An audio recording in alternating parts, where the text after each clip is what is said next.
রোজার ঈদের ছুটির আগেই তৈরি পোশাক কারখানার শ্রমিকদের মার্চ মাসের বেতন ও বোনাস দেওয়া হবে এবং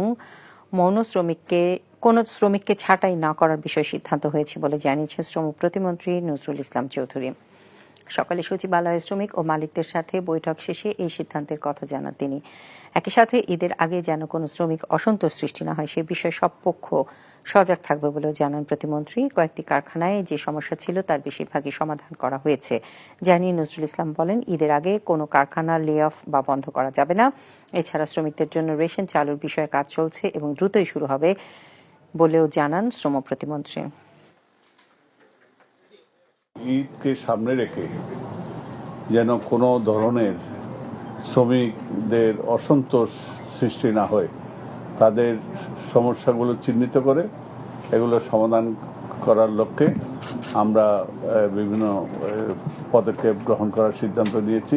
ছুটির আগেই বেতন বোনাস দেওয়া হবে শ্রমিকদেরকে। ঈদের আগে কোনো শ্রমিক ছাঁটাই করা যাবে না।